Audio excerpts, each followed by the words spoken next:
Assalamualaikum warahmatullahi wabarakatuh. Halo teman-teman, apa kabar? Semoga kita tetap diberikan kesehatan oleh Allah Subhanahu wa Ta'ala, dan kita jangan lupa untuk selalu bersyukur atas nikmat yang diberikan, dan jangan lupa selalu berselawat kepada Nabi. Nah, pada kesempatan ini kita akan belajar mengenai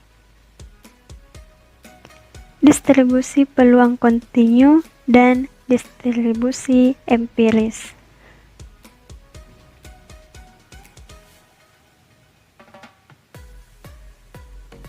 Adapun pokok pembahasan kita pada kali ini ada 3. Yang pertama yaitu distribusi peluang kontinu. Kedua, distribusi kumulatif peluang kontinu. Dan ketiga, distribusi empiris. Yuk langsung saja kita ke pembahasan pertama, yaitu mengenai distribusi peluang kontinu. Jika kita berbicara mengenai distribusi peluang kontinu, kita akan kembali mereview materi yang telah kita pelajari, yaitu mengenai penyajian data, dan juga kita akan mengingat kembali mengenai materi kita, yaitu luas di bawah kurva, yang merupakan aplikasi dari integral, yang berarti kita akan nantinya menggunakan integral tentu. Selanjutnya yaitu pengertian distribusi peluang kontinu. Bila ruang sampel mengandung titik sampel yang tak berhingga banyaknya dan sama banyaknya dengan banyak titik pada sepotong garis, maka ruang sampel itu disebut ruang sampel kontinu, dan peubah acak yang didefinisikan pada ruang sampel tersebut adalah peubah acak kontinu. Adapun dari referensi lain mengatakan bahwa apabila ada suatu fungsi sebaran yang sama sekali tidak mengandung titik-titik putus, sehingga bentuknya di dalam grafik tidak merupakan fungsi tangga, maka peubah acak yang memiliki fungsi sebaran ini dinamakan peubah acak kontinu. Nah, kita bisa lihat pada gambar. Nah, kita bisa lihat di sini. Ini kurvanya tidak memiliki jeda antara data yang satu dengan data yang lain, atau tidak memiliki lubang atau ruang di antara titik satu dengan titik lain.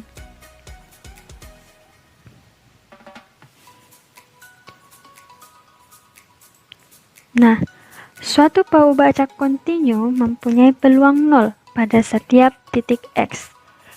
Karena itu, distribusi peluangnya tidak mungkin disajikan dalam bentuk tabel, tapi rumusnya tetap ada. Kenapa peluangnya itu sama dengan 0? Nah, di mana di sini titik X itu tidak jelas secara tepat berapa nilainya. Misalkan,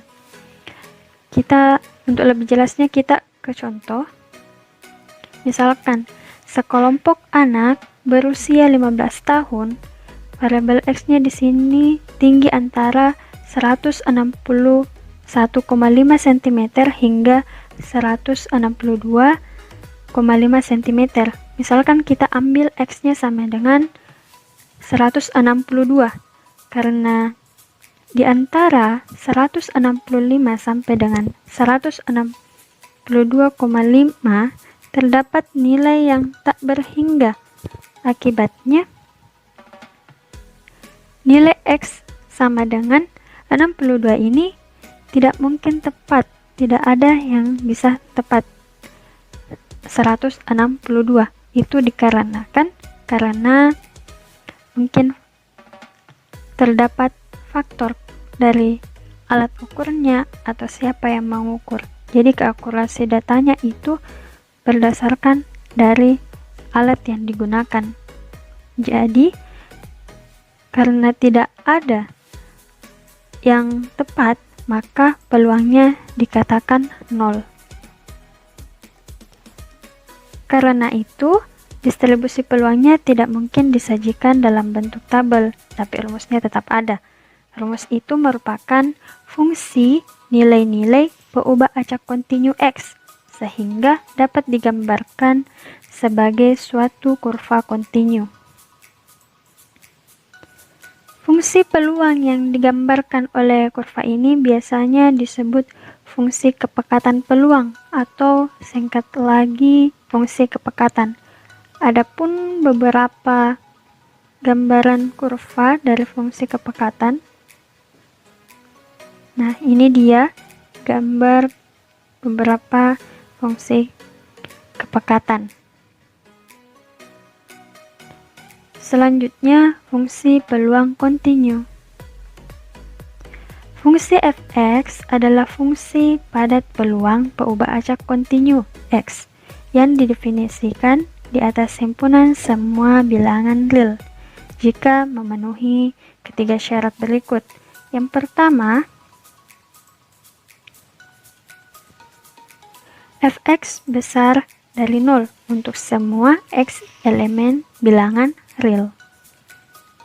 Kedua, integral f(x) dx dari minus tak hingga sampai tak hingga itu sama dengan 1. Bisa kita lihat pada gambar di mana dari integral minus tak hingga sampai dengan tak hingga, jika kita menghitung luas di bawah kurvanya, itu memperoleh nilai 1, di mana semua hasil integral dari ruang sampel itu jumlahnya adalah 1. Nah, teman-teman masih ingat kan apa rumus dari luas di bawah kurva? Nah, luas di bawah kurva yaitu f(x) dx integral f(x) dx a sampai b. Ketiga yaitu peluang x kecil b besar dari a itu merupakan hasil integral dari f(x) dx dari a sampai b.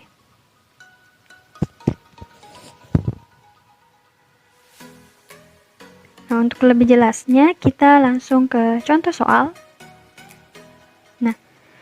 Proporsi mahasiswa menjawab suatu tawaran lewat email berbentuk peubah acak kontinu X yang mempunyai fungsi padat seperti ini. Ya, seperti ini. Nah,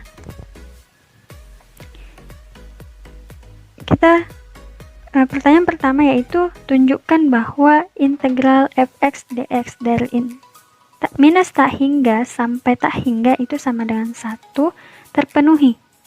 Kedua, cari peluang bahwa lebih dari 1/4 tapi kurang dari 1/2 orang akan menjawab tawaran tersebut.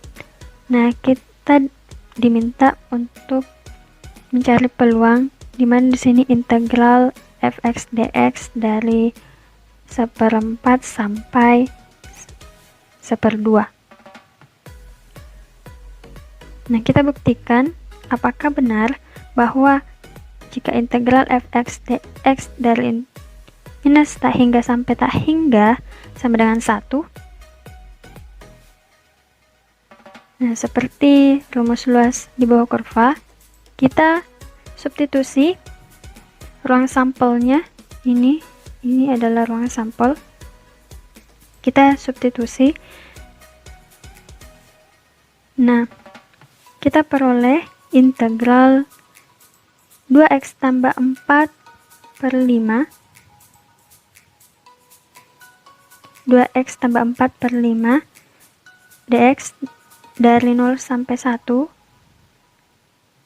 Kita integralkan, maka kita peroleh x pangkat 2 ditambah 4x per 5. Kita substitusi batasnya, batas atas dikurang batas bawah, maka kita peroleh 5 per 5 yaitu sama dengan 1. Nah, bisa dilihat bahwa integral fx dx dari minus tak hingga sampai tak hingga itu benar-benar luas daerahnya itu sama dengan 1. Bagian B. Tentukan peluang X kurang dari 1/2 besar dari 1/4.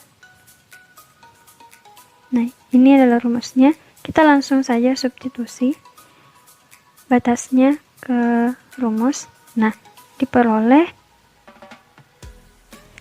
integral 2x tambah 4/5 dx dari 1/4 sampai 1/2 itu sama dengan x pangkat 2 ditambah 4x per 5, di mana batasnya yaitu 1/4 sampai 1/2. Nah, kita substitusi batasnya sehingga diperoleh 1/2 pangkat 2 ditambah 4 dikali 1/2 per 5 dikurang 1/2 per 4 ditambah 4 kali 1/4 per 5. Itu sama dengan 9/20 dikurang 17/20. Kita samakan penyebutnya sehingga diperoleh 19/80. Selanjutnya kita ke pembahasan kedua, yaitu mengenai distribusi kumulatif peluang kontinu. Distribusi kumulatif fx, suatu peubah acak kontinu x dengan fungsi padat fx diberikan oleh fx sama dengan peluang peubah acak kontinu kecil sama dengan x, itu sama dengan integral fx dx dari minus tak hingga sampai x. Nah, kita akan buktikan untuk lebih jelas. Nah, jika fx adalah fungsi padat dari peubah acak kontinu x, maka fungsi distribusi kumulatif dari x dapat ditentukan sebagai berikut. Sesuai dengan definisi distribusi kumulatif, fx sama dengan peluang peubah acak kontinu kecil sama dengan x. Karena x merupakan peubah acak kontinu, kita dapat menuliskan fx sama dengan peluang x lebih kecil sama dengan x lebih besar dari minus tak hingga. Nah, peluangnya ini merupakan hasil integral. Nah, fx sama dengan integral ft dt dari minus tak hingga sampai x.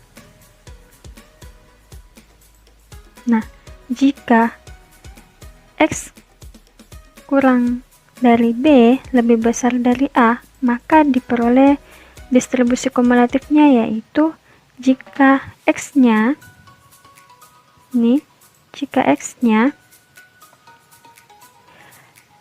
lebih kecil dari a, maka fx-nya itu sama dengan 0. Nah, jika x-nya lebih besar b, itu fx-nya sama dengan 1.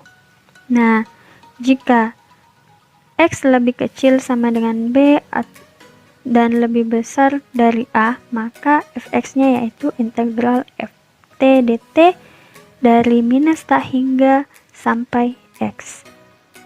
Nah, itu tadi distribusi kumulatif. Nah, kita juga dapat menentukan fungsi padat fx jika diketahui fungsi distribusi kumulatifnya. Nah, jika fx merupakan fungsi distribusi kumulatif dari peubah acak kontinu x, maka fungsi padat fx dari x dapat ditentukan sebagai berikut. Nah, ini fx sama dengan integral ft dt dari tak hingga sampai x. Nah, fx-nya itu kita turunkan distribusi kumulatifnya. Itu untuk menentukan fungsi padatnya. Sehingga Sebagai akibatnya, langsung kita tulis kedua hasil berikut, di mana peluang X kurang dari B besar dari A itu sama dengan distribusi kumulatif batas atas dikurang distribusi kumulatif batas bawah, dan Fx itu sama dengan turunan dari frekuensi kumulatif. Distribusi kumulatif. Untuk lebih jelasnya kita langsung ke contoh soal. Nah, carilah Fx dari fungsi padat. Fx ini kita mencari fungsi padatnya. Kita akan mencari Fx-nya, distribusi kumulatifnya, dan kita diminta untuk hitung peluang X kecil 1/2 besar dari 1/4. Dimana kita mencari peluangnya di sini, kita akan menggunakan distribusi kumulatif. Nah, ini dia rumus dari distribusi kumulatif. Nah, kita ingat bahwa jika tadi X-nya kecil A, maka Fx-nya sama dengan 0, X-nya besar B, maka Fx-nya 1. Nah, jika X-nya kecil sama dengan B dan lebih besar dari A, maka Fx-nya itu integral Ft dt dari minus A hingga sampai X. Langsung saja, untuk X besar sama dengan 0, maka sudah tentu Fx-nya itu sama dengan 0. Tapi kita lihat kenapa bisa. Nah, Fx sama dengan integral Ft dt dari tak hingga sampai X. Nah, dimana Ft dt-nya ketika X kecil sama dengan 0 itu 0, sehingga hasilnya sama dengan 0. Lanjut, untuk X kecil 1 besar 0, maka Fx sama dengan integral Ft dt integral minus tak hingga sampai X. Kita pecah sehingga memperoleh integral 0 dt minus tak hingga sampai 0 ditambah integral 2 kali T tambah 2/5 dt dari 0 sampai X. Kita peroleh, nah, dimana ini hasilnya itu 0, hasilnya 0, dan ini kita sisa ini yang kita integralkan. Nah, diperoleh T pangkat 2 ditambah 4T/5. Kemudian kita substitusi X-nya, diperoleh Fx-nya itu sama dengan X pangkat 2 ditambah 4X/5. Selanjutnya, untuk X besar 1, maka Fx-nya sudah tentu itu 1. Dimana kita peroleh dari Fx sama dengan integral Ft dt dari minus tak hingga sampai X, kita pecah sehingga menjadi 3 seperti ini. Nah, diperoleh 0 ditambah T pangkat 2 ditambah 4T/5, dimana batas kita substitusi batasnya sehingga memperoleh nilai yaitu 1.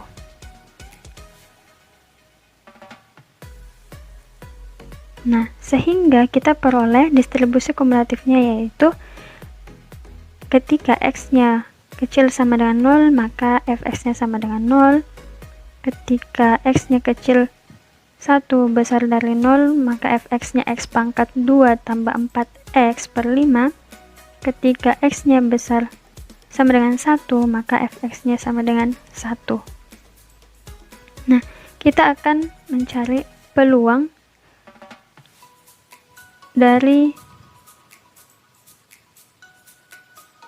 X kecil 1/2 besar dari 1/4 menggunakan hasil distribusi kumulatif. Nah, kita substitusi 1/2 dan 1/4 ini, batas bawah dan batas atas ini, ke persamaan ke distribusi kumulatif. Nah, diperolehlah seperti ini. 1/2 pangkat 2 ditambah 4 kali 1/2 per 5 dikurang 1/4 pangkat 2 ditambah 4 dikali 1/4 per 5. Sehingga diperolehlah hasilnya yaitu 19/80. Selanjutnya kita ke pokok pembahasan ketiga, yaitu distribusi empiris. Seperti dilihat dari namanya, empiris itu merupakan suatu data yang diperoleh dari hasil percobaan, di mana di pembahasan distribusi empiris ini kita akan menggunakannya untuk memprediksi atau menaksir bentuk distribusi peluang suatu data melalui himpunan data. Nah, suatu fungsi untuk kasus diskrit dan fungsi padat untuk kasus kontinu merupakan cara menjelaskan distribusi peluang untuk suatu populasi.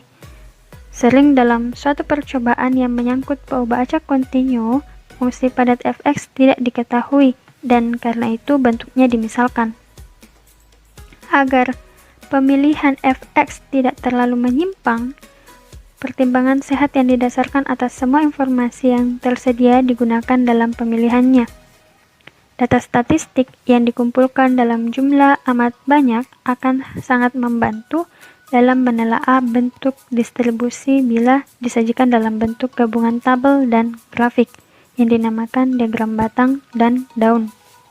Kemudian kita lanjutkan membuat distribusi frekuensi nisbi atau relatif. Distribusi empiris itu untuk mengelompokkan data ke suatu interval di mana frekuensi data dalam setiap interval dapat digunakan untuk menentukan frekuensi nisbi. Nah, ini kenapa ada distribusi empiris, itu seperti yang dikatakan tadi bahwa sering pada peubah acak kontinu itu fungsi pada fx-nya itu tidak diketahui. Nah, supaya kita tidak menyimpang dalam pemilihan fx, maka kita gunakan distribusi empiris yang terdiri dari begitu banyak data yang telah dikumpulkan. Nah, untuk menentukannya itu kita menggunakan diagram batang dan daun dan distribusi frekuensi nisbi. Nah, untuk mengetahui fx-nya itu kita bisa melihat dari distribusi frekuensi nisbinya.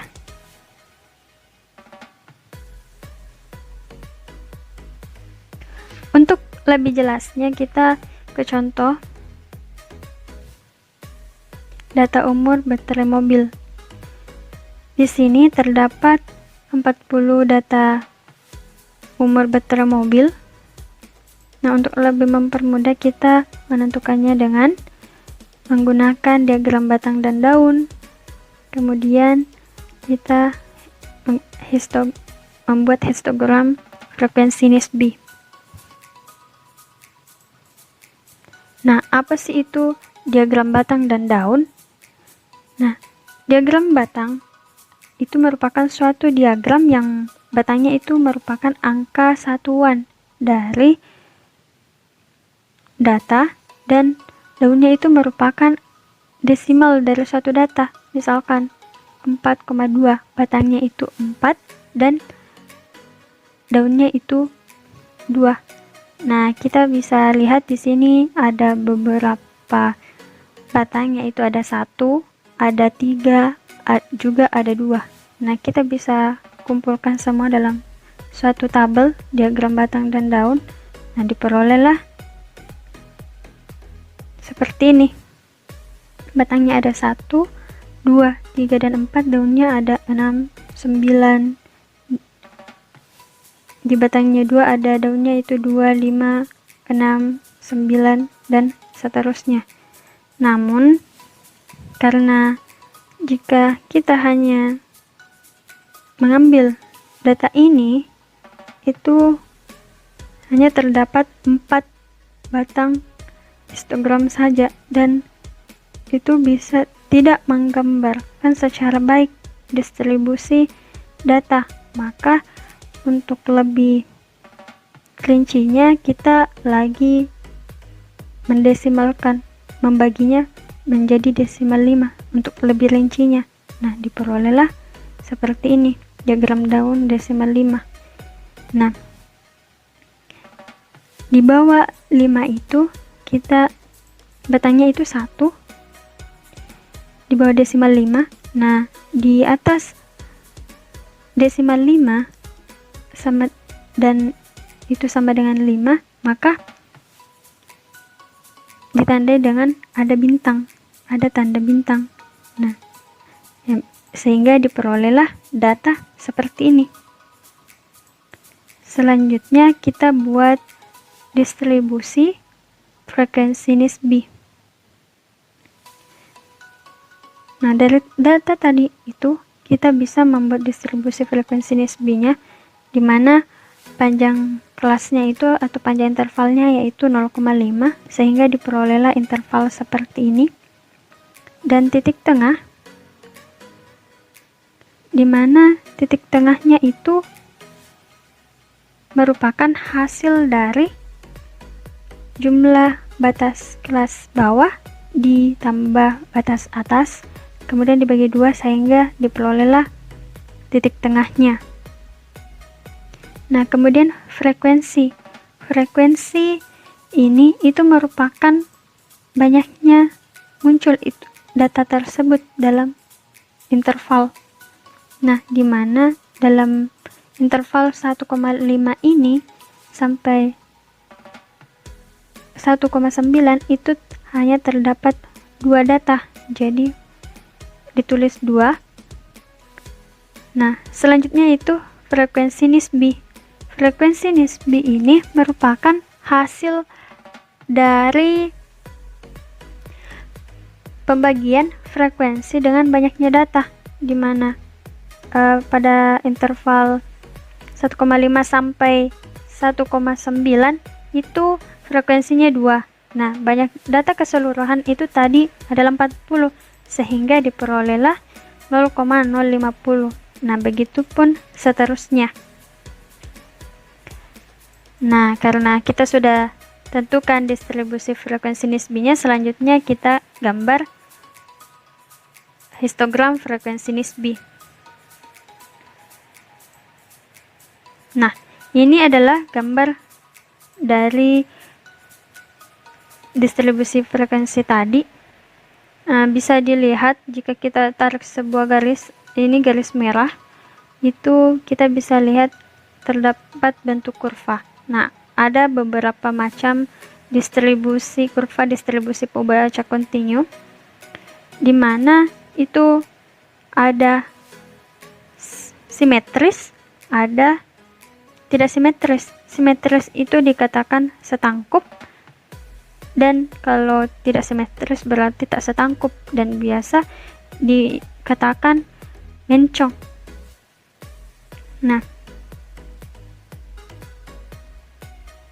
yang pertama itu ada distribusi Fibonacci kontinu mencong kiri, di mana di sini ini tidak simetris. Nah, yang kita ketahui simetris itu jika dilipat 2, maka itu kedua bagiannya akan saling menutup.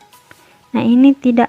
Nah, dapat dilihat kenapa dikatakan mencong kiri atau tak setangkup kiri, itu karena bagian kanannya itu lebih landai, sedangkan bagian sebelah kirinya itu lebih terjal. Bisa dilihat pada gambar. Jadi dikatakan mencong kiri. Selanjutnya itu ini bisa dilihat itu merupakan setangkup atau simetris. Bisa dilihat ini merupakan jika dilipat akan tertutup, dan jika kita tarik garis tengah di sini bisa dilihat bahwa jaraknya itu dari titik tengah ke bagian kanan dan bagian kiri itu sama. Jadi itu simetris. Selanjutnya yaitu mencong kanan. Nah, mencong kanan ini dikatakan mencong kanan itu karena bagian kirinya itu lebih landai dan bagian kanannya itu lebih terjal. Nah, jika dilihat dari histogram dan bentuk kurva yang terbentuk, bisa diklasifikasikan itu merupakan distribusi peubah acak kontinu mencong kiri. Nah, itulah tadi materi yang sempat saya bawakan. Mohon maaf apabila ada kesalahan kata, dan semoga apa yang kita pelajari hari ini bisa bermanfaat. Mungkin itu saja dari saya. Sekian dan terima kasih atas perhatiannya. Wassalamualaikum warahmatullahi wabarakatuh.